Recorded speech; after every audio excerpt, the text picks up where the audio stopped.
back at the roadside again for the second bike and maybe the final bike in the continuing saga of getting back on the wheels. So this is a Trek Allant, circa 2010-ish. I'm not really sure. I got it from the Corvallis Bicycle Collective for $175. And it's new. It's like $600 to $800 or something, somewhere in that range. So I like, you know, kind of reminds me a little bit of my specialized Cirrus that I had, which was like a hybrid style back in Portland days.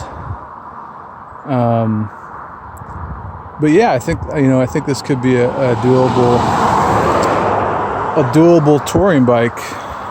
It's aluminum frame, which, you know, I guess isn't like the best when it comes to, you want steel, but sometimes touring bikes are hard to find, especially for $200 to $300 used. You can find them, but they come and go. Another reason why I wanted to get this is I wanted to support the Bicycling Collective, because they're pretty awesome. You know, they're just like this bike farm type store, so feels good to do that with my limited money.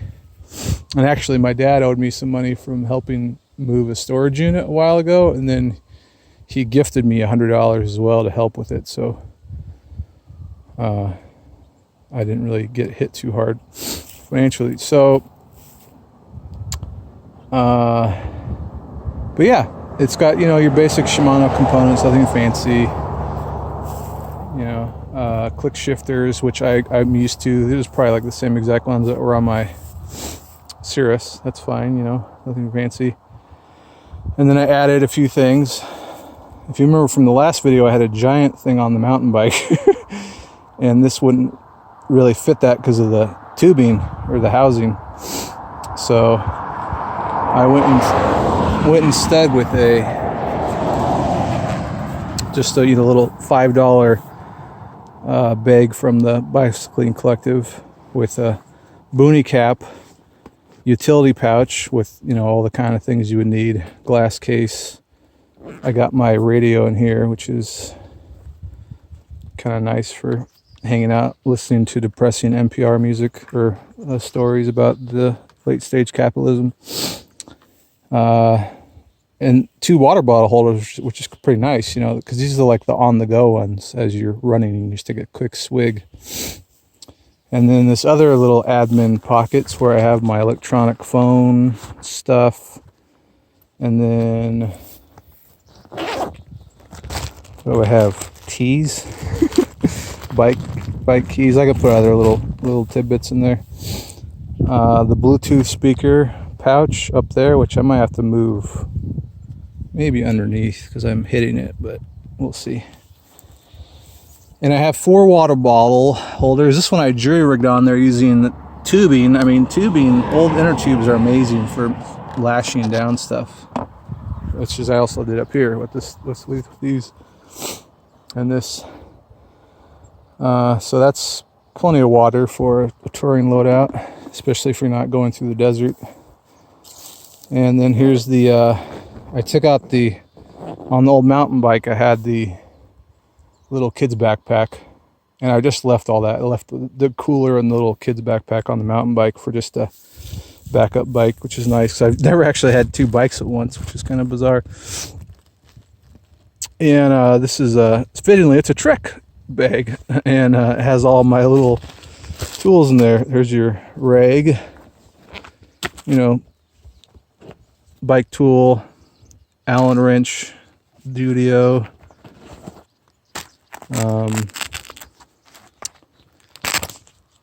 you know, multi-tool with tire thingies, and your patch kit. And there's enough room in there too, I can stick a spare tube, so that's good, and maybe something else even. Because when you're doing big miles, you want a tube with you because you could have a blowout. I've seen some folks, they carry a tire even, but those are like the world traveler people, which I don't know if I'll ever do. And it's nice with this rack. It's nice aluminum rack. It's very wide. It's set back too quite a ways from the frame.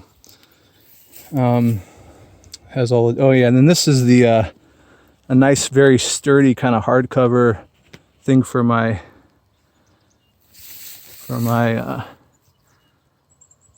you see, for my bike lights and maybe electronics. Like I also have, I could put my battery charger for the little radio in there.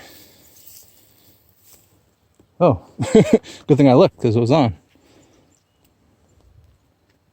Somehow it got jostled. And then the panniers, which I don't think were on last time. But these are nice little, 12 liters. I got them for $10 for both at a thrift store. And they appear to be waterproof because they have like an inner liner that would suggest as much. I kind of like that back light too, black. And it comes with fenders, which is handy. I had those in Portland because you're going to get just gunked on in Oregon. But I think what I'll do for the back is I'll set up a milk crate on the back. And I actually have a pretty tall one. And then I can put the 35-liter military backpack in that.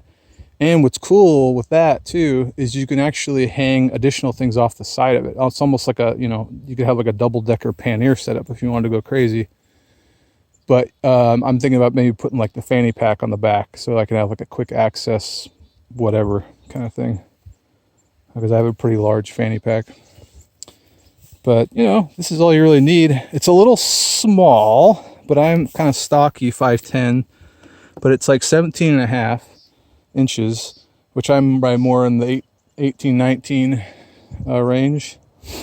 But I did adjust the seat a little bit, and that's fine. And the seat's like brand new.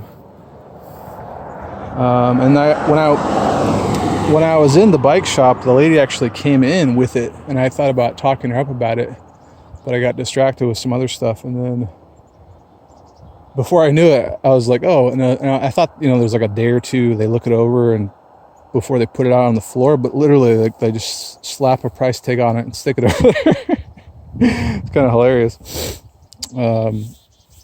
So yeah, I think it'll be good for, at least getting me especially back into shape. Because I realized even another reason why I wanted to get this just now is that mountain bike was not going to work for like the next several weeks until I found like a touring bike setup.